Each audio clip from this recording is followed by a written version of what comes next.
Bien en santé, votre bien-être au quotidien. Isabelle Huot. Il y a une femme sur 8 qui va recevoir un diagnostic de cancer du sein au cours de sa vie. Plusieurs femmes que je côtoie autour de mon âge, dans la cinquantaine, sont très inquiètes de ce risque-là. Évidemment, le dépistage est de plus en plus précis. Puis maintenant, on a quand même des bons traitements. Et pour en discuter, je reçois une amie, Dr. Lynne Deshôtels, qui est une grande professionnelle qui est avec nous aujourd'hui. Merci d'être là, Lynne. Merci Isabelle de me demander de parler de ce sujet-là. Tu sais oui. Comment c'est important pour moi.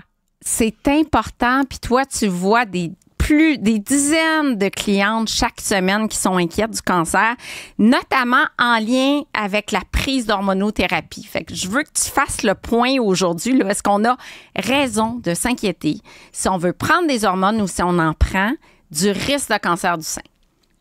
Malheureusement, à cause de l'étude Y, l'étude qui est sortie au début des années 2000, le mythe est encore très présent sur le fait que les hormones causent le cancer. Alors, depuis l'étude Y, il y a beaucoup d'eau qui a coulé sous les ponts, entre autres de comprendre ce qui est arrivé par rapport à l'étude. Premièrement, cette étude-là a amené une douche froide, il y a eu une déprescription d'hormonothérapie et une détérioration de la santé des femmes. On sait aussi que cette étude-là a amené quand même des grandes conclusions, mais la peur est restée. La peur est restée dans la communauté médicale et aussi dans la communauté en général. Combien de fois on entend dire « Hey, t'es pas sur des hormones, toi, ça cause le cancer. » On entend ça à gogo. Encore aujourd'hui. Alors, j'aimerais ça qu'on présente la diapositive numéro 3 que j'ai préparée pour vous. Parce que l'étude Y, c'est une étude qui a eu deux bras. Deux bras d'études, une en 2002 où on mettait les femmes sur des estrogènes équins et de la médroxyprogestérone qui est une progestine. Et les femmes étaient de 50 à 79 ans. Alors, on a observé qu'il y avait une diminution du risque de fracture, du risque de cancer colorectal, mais qu'il y avait une légère augmentation du risque de cancer du sein. Deuxième cohorte, c'est-à-dire en 2004, on utilisait seulement les estrogènes équins, donc non bioidentiques, et on a remarqué qu'il y avait une diminution du risque de cancer du sein de 0,7. Ça, on n'a pas parlé. On n'a jamais parlé, Dr. Deshôtels. Et on n'a pas parlé non plus que 20 ans plus tard, 17 ans plus tard, on a réalisé, en réanalysant les données, que toutes causes confondues, on était mieux de prendre de l'hormonothérapie, OK? Et ça sur 7 ans, que de ne pas en prendre du tout. Il y avait le cancer du côlon, ostéoporose, qualité de vie et peut-être même cancer du sein, puis maladie cardiovasculaire là-dedans. Absolument. Alors, on avait des grandes conclusions que l'hormonothérapie, même si c'était pas bioidentique puis personnalisé, amenait des facteurs de santé, surtout chez les femmes qui débutaient l'hormonothérapie avant la ménopause, plus jeunes, OK? Alors, il y a eu des biais d'interprétation, mais la peur est demeurée. Et il y a tellement de l'eau qui a coulé sous les ponts pour la compréhension. Mais quand on parle d'hormones, on met les hormones toutes dans le même panier. Puis l'autre chose que je veux amener, c'est que cette étude-là, elle a quand même amené des connaissances par rapport au fait que il y a des distinctions à faire entre les hormones. On a fait porter le rôle de cancérigène aux estrogènes. Alors que les estrogènes, c'est des grands protecteurs pour la santé à long terme. Est-ce que c'est la progestine à ce moment-là qu'on doit plus accuser d'élever le risque de cancer? Oui, et il faut faire une distinction. Tu te rappelles, on a fait la chronique sur la distinction entre progestérone et progestine. Alors, la progestérone protège. Il y a des hormones qui protègent, qui ont des rôles au niveau de nos cellules. Entre autres, la progestérone va protéger du cancer du sein. OK? Pas les progestines. C'est les progestines qui augmentent le risque. Mais quand on parle d'hormones, on met tout le monde dans le même panier. Il y a d'autres hormones aussi, Isabelle, qui ont été étudiées. Hein? Tu sais qu'on utilise les hormones bioidentiques, puis on mélange tout ça aussi. C'est quoi bioidentique? Il y a d'autres facteurs de risque qu'on ne doit pas ignorer. J'aimerais qu'on présente la diapo numéro 4, où on regarde, on compare la prise d'alcool sur une base régulière, augmente le risque. C'est récent, Lynn, qu'on parle d'alcool, cancer du sein, quelques années. Là, on voit sur le tableau 2 consommations par jour, risque relatif 1,2, c'est-à-dire qu'il y a 20 d'augmentation du risque. Quelqu'un qui prend 2 verres tous les jours versus 0. Absolument. Les IMC, l'obésité, l'embonpoint, on le sait. On le sait aussi que dans l'étude Wiley, les femmes étaient en majorité plus grasses. Il y avait quand même des risques déjà avec un IMC augmenté qui est aussi à 1,2. Puis regarde l'hormonothérapie, même si c'est pas bioidentique, personnalisé, bien dosé, parce qu'on va en parler de ça par rapport aux facteurs de risque du cancer du sein, 1,3, pas tellement plus élevé. Alors, il y a d'autres facteurs qui sont aussi importants à regarder, dont nos habitudes de vie. Et tu le sais, on a fait un livre ensemble et dans notre chapitre sur la prévention, on parle aussi de tout ce qu'on peut faire au niveau de l'alimentation. Et toi, tu as revisé beaucoup la littérature là-dessus. Oui, absolument. Oui, puis on va recevoir plus tard, au cours de la saison, Dr. Richard Béliveau, qui va parler spécifiquement de l'alimentation anticancérigène, notamment à l'égard du cancer du sein. Et tu as raison, c'est un ensemble de facteurs. Fait que d'accuser les hormones, ça n'a comme pas de sens parce que dans le fond, c'est plusieurs facteurs qui contribuent au risque de cancer du sein. Et tu dis que l'estrogène serait protectrice. Est-ce qu'on pourrait prendre juste de l'estrogène? Les femmes qui ne sont pas sous hormones bioidentiques, par exemple, ça se ferait-tu de dire, OK, je prends de l'estrogène, mais pas de progestine? Ou non, pas vraiment. Okay. Pas vraiment parce que Isabelle, il faut considérer la protection de l'endomètre. OK? Si on prend des estrogènes à des doses, je te dirais physiologiques, il faut considérer protéger notre endomètre, qui est la couche qui recouvre l'intérieur de l'utérus, avec de la progestérone. Pas une progestine. Hein? On a 2 facteurs de protection. OK? Quand on fait ça. Alors, il faut faire attention parce que les estrogènes ont aussi un rôle anti-cancer. Puis j'aimerais apporter une parenthèse là-dessus. À des doses physiologiques, ce dont le corps a besoin, puis c'est ce qu'on fait quand on fait de l'hormonothérapie personnalisée, on s'assure qu'on est dans une zone de sécurité et santé à long terme. C'est ce que parce tu que dis, si notre docteur Deshôtels, la médecine de précision, hein, personnalisée, et la médecine très, très, très précise, c'est une de tes spécialités, là. Oui, parce que tu sais que dans le passé, moi, j'ai fait de la recherche et entre autres, j'ai fait de la recherche expérimentale fondamentale sur le cancer. Alors, d'essayer de comprendre ce qui se passe dans les cellules pour que nos gènes de cancer, nos oncogènes, soient activés.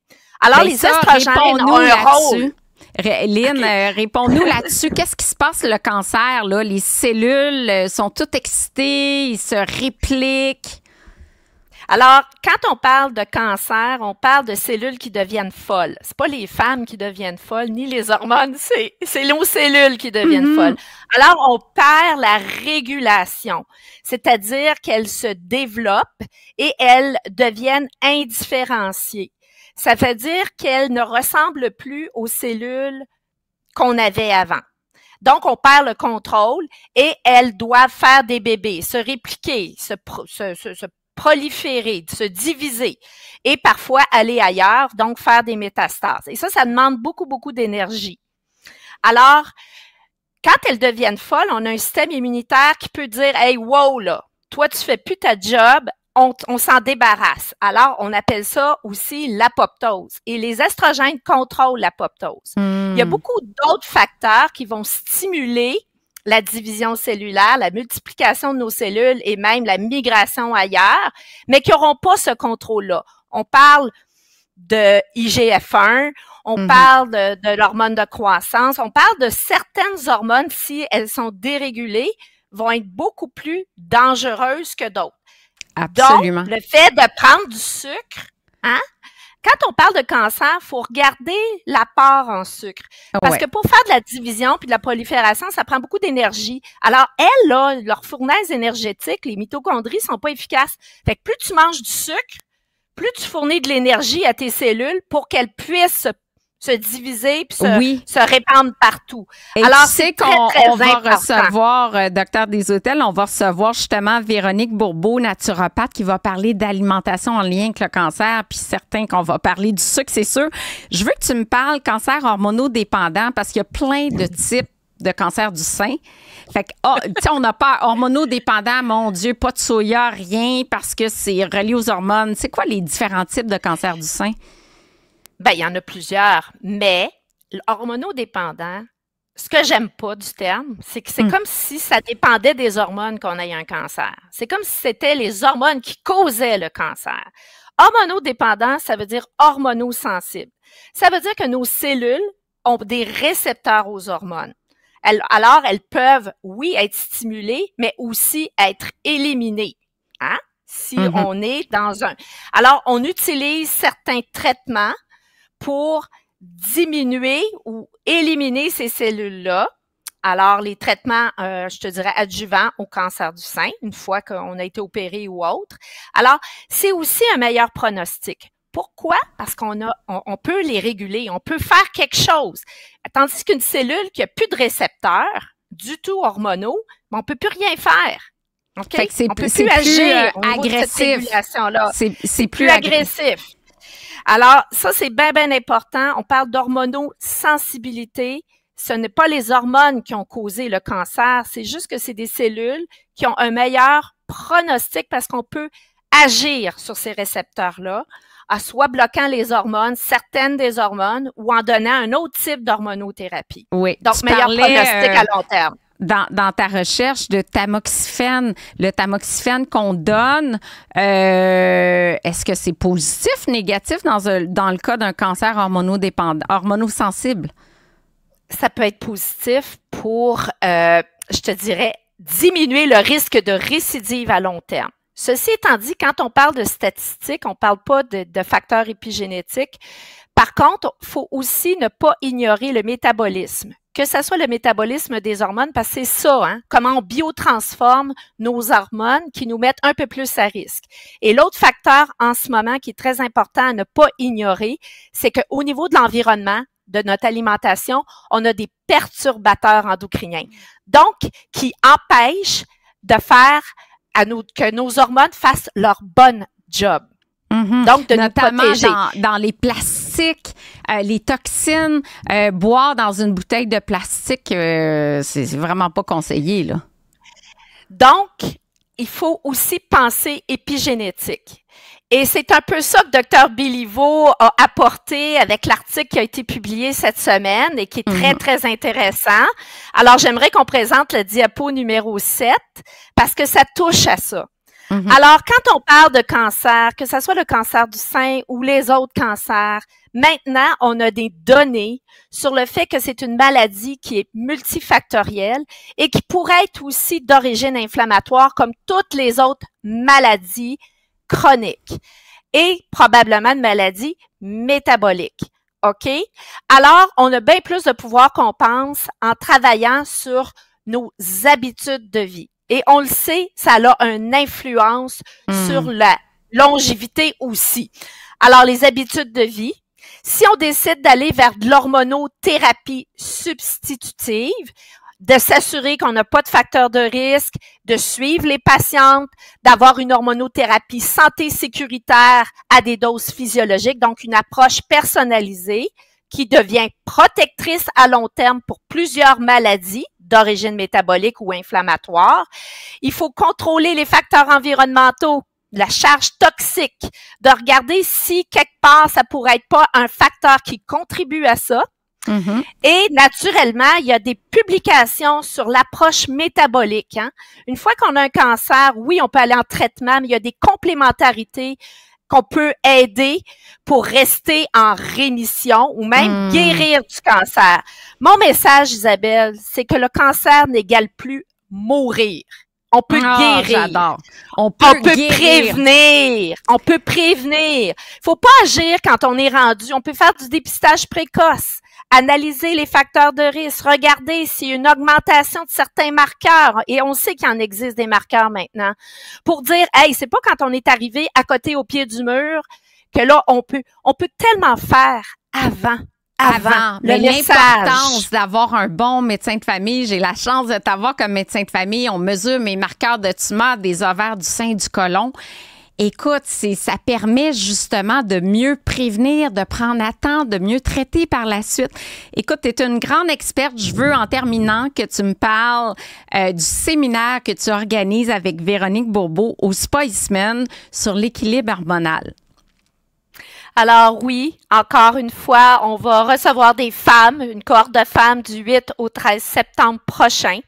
Équilibre hormonal, mode d'emploi, où c'est une expérience où on échange entre femmes, on aide les femmes à être mieux outillées pour faire face à leur vie de femmes modernes.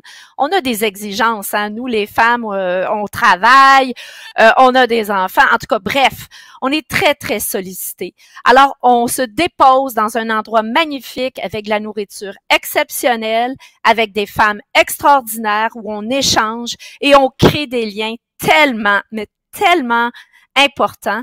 On les accompagne, je te dirais que c'est une expérience de transformation. Pour ma part, pour les femmes qui y sont. Alors, c'est un rendez-vous, le prochain séminaire Équilibre mode d'emploi, équilibre hormonal mode d'emploi. Et pour s'inscrire, il faut aller directement sur le site du Spa Eastman, cliquez et vous vous inscrivez au Spa Eastman. Alors, on vous y attend, Véronique et moi. Véronique, ma collègue, et d'ailleurs, on va probablement aussi faire un petit truc ensemble durant la semaine, hein, parce que j'irai faire un petit coucou. Ça se déroule du 8 au 13 septembre. Les inscriptions sont déjà débutées, puis c'est vraiment 2 expertes accessibles. On parle tout le temps, c'est difficile d'avoir accès à des professionnels. Ben, elles sont là pour vous. Donc, merci infiniment. Je rappelle, Dr. Lynne Deshôtels est propriétaire des cliniques CMIE. 3 adresses, plein de professionnels pour vous aider. Et puis, plusieurs spécialisations, bien sûr. Merci énormément. Merci Isabelle. À la prochaine. À bientôt.